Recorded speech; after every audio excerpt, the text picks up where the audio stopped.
आज इतिहास क्लास रे मु आशा करछि तुम माने सुस्थ थिबो। पिले माने पूर्व क्लास रे आमे आलोचना करिथिले भारत रे किपरि इंग्रज माने भारतीय शासक मानक सहित साम्राज्य विस्तार क्षेत्र में संघर्ष सृष्टि होता। सेतेबेले आमे आलोचना करिथिले पलासी युद्ध और बक्सर युद्धर फलाफल किपरि इंग्रज माने शक्तिशाली होई उठिथिले एवं भारतर समस्त अंचल को निज अधिकार मानिया पई धीरे धीरे चेष्टा चलाइथिले। एबे आमे पिले बंग प्रदेश पलैबा सीधा सड़क महिसूर अंचल। पिले महिसूर एबे स्वाधीन भारतर कर्णाटक राज्य रे अवस्थित, किंतु महिसूर से समय रे इंग्रज शासन समय रे पूर्व गोटे स्वाधीन राज्य रूप में थिला। 1761 ख्रीष्टाब्द रे तार शासक थिले हैदर अली।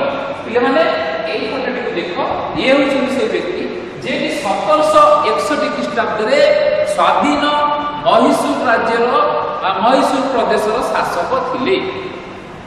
पिले से जने वीर, से दक्ष शासक, से सदा सर्वदा चिंता करथिले जे तांकर राज्यटाକୁ किपरि इंग्रज मानक कबल ठाରୁ दूरेई रखिबे एवं निजर राज्य को विस्तार करी गोटे विशाल साम्राज्य तैयारी करिवे। तांकर इच्छा मध्य थिला।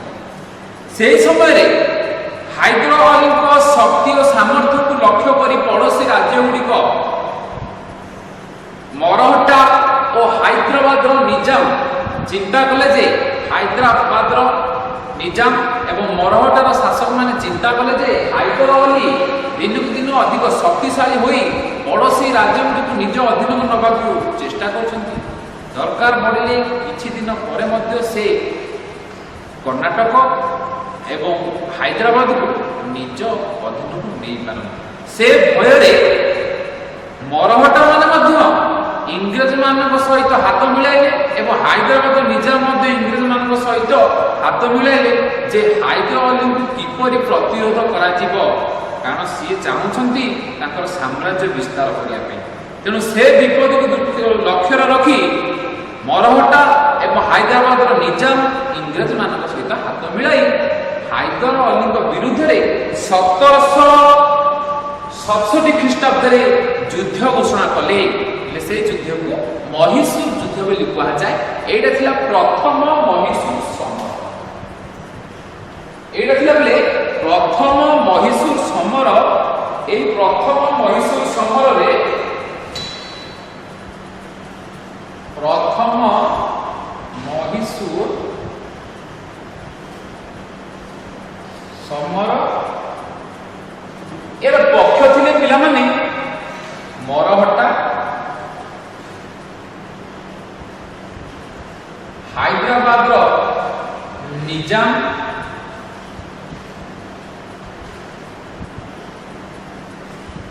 ओ इंग्रज माने विपक्ष थिले हैदर अली।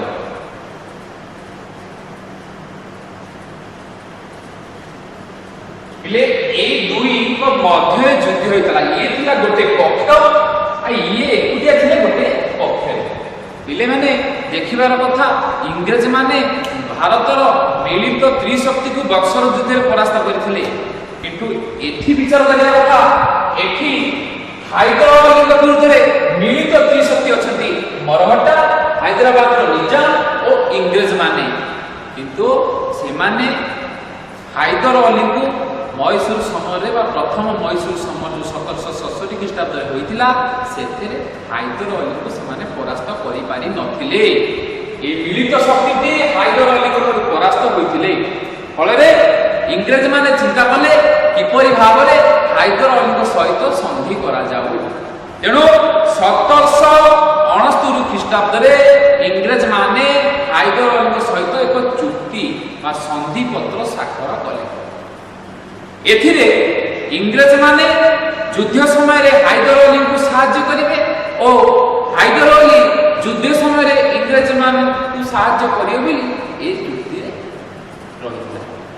किंतु पिले माने या परे आमे आलोचना करिया द्वितीय मैसूर समर कथा।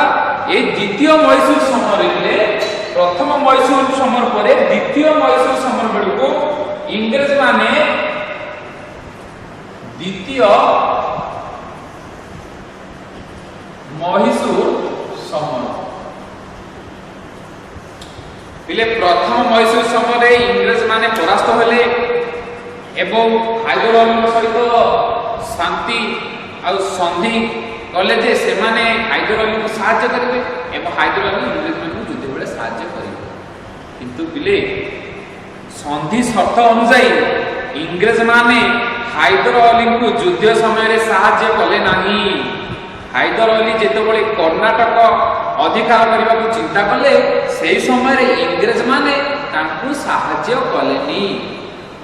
ଇଂରେଜର କର୍ଣ୍ଣଲ ବେରିଂ ହାଇଦର ଅଲିଙ୍କୁ ପ୍ରତିରୋଧ କରିବାକୁ ଚେଷ୍ଟା କରିଥିଲେ।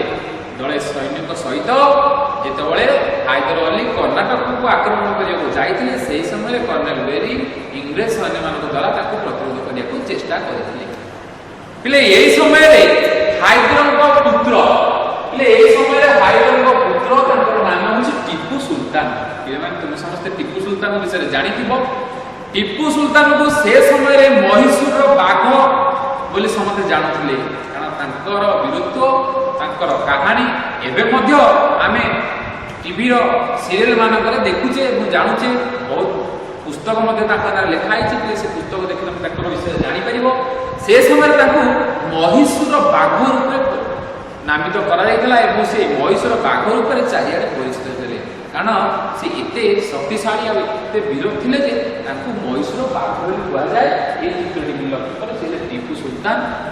ପିଲେ ସେ କ'ଣ କରିଥିଲେ ନା କର୍ଣ୍ଣେଲ ବେରିଂ ହାଇଦର ଅଲିଙ୍କୁ ଯେତେବେଳେ ବିରୋଧ କରିବା ପାଇଁ ସୈନ୍ୟକୁ ପଠାଇଥିଲେ ସେହି ସମୟରେ ଟିପୁ ସୁଲତାନ କର୍ଣ୍ଣେଲ ବେରିଂଙ୍କୁ ପରାସ୍ତ କରି ନିଜେ ବନ୍ଦୀ କରି ଆଣିଥିଲେ। ପିଲେ କର୍ଣ୍ଣେଲ ବେରିଂଙ୍କୁ ପରାସ୍ତ କରି ଟିପୁ ସୁଲତାନ ଅର୍କଟ ଅଧିକାର କରିଥିଲେ, ଯାହାକି କର୍ଣ୍ଣାଟକର ରାଜଧାନୀ ଥିଲା। ପିଲେ ଟିପୁ ସୁଲତାନ ଅର୍କଟ ଅଧିକାର କରିଥିଲେ, ଯାହାକି କର୍ଣ୍ଣାଟକର ରାଜଧାନୀ ଥିଲା। ପିଲେ ଅର୍କଟ ଅଧିକାର କରିସାରିବା ପରେ ଟିପୁ ସୁଲତାନ ଚିନ୍ତା କଲେ ଯେ ସେ ତାଙ୍କର ସାମ୍ରାଜ୍ୟକୁ କିପରି ଆଗକୁ ବିସ୍ତାର କରିବେ। ସେହି ସମୟରେ ଇଂରେଜମାନେ ହାଇଦର ଅଲିଙ୍କର ରାଜ୍ୟରେ ଥିବା ଫରାସୀମାନଙ୍କର ବାଣିଜ୍ୟ ପଟି ମାହେକୁ ଅଧିକାର କଲେ। ଏହାଫଳରେ ହାଇଦର ଅଲି ଇଂରେଜମାନଙ୍କ ସହିତ ଯୁଦ୍ଧ ଘୋଷଣା କଲେ। ଇଂରେଜମାନଙ୍କ ସହିତ ଯୁଦ୍ଧ ଘୋଷଣା କରିବା ସମୟରେ ଇଂରେଜମାନଙ୍କ ସହିତ ଯୁଦ୍ଧ ପୂର୍ବରୁ ହାଇଦର ଅଲି 1782 ଖ୍ରୀଷ୍ଟାବ୍ଦରେ ପ୍ରାଣ ତ୍ୟାଗ କଲେ।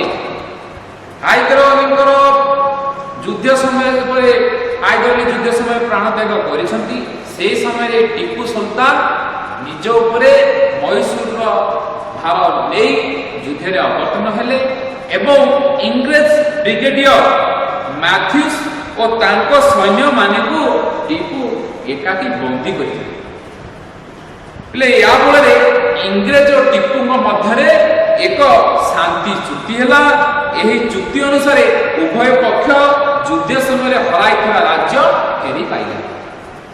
ହେଲେ ପ୍ରଥମ ମହୀଶୂର ସମୟରେ ମରହଟ୍ଟା ହାଇଦ୍ରାବାଦର ନିଜାମ ଓ ଇଂରେଜମାନେ ହାଇଦ୍ରାବାଦଙ୍କ ବିରୁଦ୍ଧରେ ଯୁଦ୍ଧ କଲେ ଏବଂ ପରାସ୍ତ ହେଲେ। ସେ ସମୟରେ ମଧ୍ୟ ଏକ ଶାନ୍ତି ଚୁକ୍ତି କଲେ।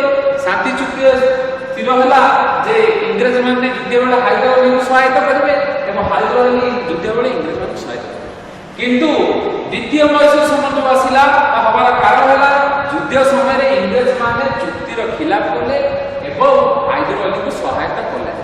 ହାଇଦର ଅଲି କର୍ଣ୍ଣାଟକ ଅଧିକାର କରିବାକୁ ଯିବା ସମୟରେ ଇଂରେଜମାନେ ତାଙ୍କ ବିରୁଦ୍ଧରେ ଯୁଦ୍ଧ ଘୋଷଣା କଲେ ଏବଂ ଶେଷରେ ଟିପୁ ସୁଲତାନ ତାଙ୍କର ପୁତ୍ରଙ୍କ ଦ୍ୱାରା ପରାସ୍ତ ହେଲେ ଏବଂ ପରବର୍ତ୍ତୀ ସମୟରେ ଇଂରେଜମାନେ ଯେତେବେଳେ ହାଇଦର ଅଲିଙ୍କ ରାଜ୍ୟରେ ଥିବା ମାହେକୁ ଅଧିକାର କରିଲେ ସେହି ସମୟରେ ହାଇଦର ଅଲି ଇଂରେଜମାନଙ୍କ ବିରୁଦ୍ଧରେ ଯୁଦ୍ଧ ଘୋଷଣା କଲେ। ସେଟାକୁ ଦ୍ୱିତୀୟ ମହୀଶୂର ସମର ବୋଲି କୁହାଯାଏ। ସେହି ଯୁଦ୍ଧ ସମୟରେ 1782 ଖ୍ରୀଷ୍ଟାବ୍ଦରେ ହାଇଦର ଅଲି ପ୍ରାଣତ୍ୟାଗ କଲେ। ପରବର୍ତ୍ତୀ ସମୟରେ ଟିପୁ ସୁଲତାନ ତାଙ୍କର ଉତ୍ତରାଧିକାରୀ ଭାବରେ ସେହି ଯୁଦ୍ଧରେ ବ୍ରିଗେଡିୟର ମାଥ୍ୟୁସ୍ ଓ ତାଙ୍କ ସୈନ୍ୟମାନଙ୍କୁ ବନ୍ଦୀ କଲେ ଏବଂ ଶେଷରେ ଇଂରେଜ ଓ ଟିପୁଙ୍କ ମଧ୍ୟରେ ଗୋଟେ ଶାନ୍ତି ଚୁକ୍ତି ହେଲା। ଫଳରେ ଉଭୟ ହରାଇଥିବା ରାଜ୍ୟଗୁଡ଼ିକ ଯୁଦ୍ଧରେ ଫେରି ପାଇବେ ବୋଲି ଏ ଚୁକ୍ତିରେ ଲେଖାଯାଇଥିଲା। ହେଲେ ତୁମେ ଭଲକିରି ଏଇ ଦୁଇ ଜଣ ବ୍ୟକ୍ତିଙ୍କ ବିଷୟରେ ଜାଣିବ ବା ଭଲକିରି ସର୍ଟ ନୋଟ୍ ପ୍ରସ୍ତୁତ କରିବ। ହାଇଦ୍ରାବାଦ ଓ ଟିପୁ ସୁଲତାନ ଏବଂ ପ୍ରଥମ ମହୀଶୂର ସମୟ ତାର କାରଣ ଏବଂ ତାର ଫଳାଫଳ ଏବଂ ଦ୍ୱିତୀୟ ମହୀଶୂର ସମୟ ଏବଂ ତାର ଫଳାଫଳ ବିଷୟରେ ଭଲ ଭାବରେ ଖାତାରେ ଲେଖିବ।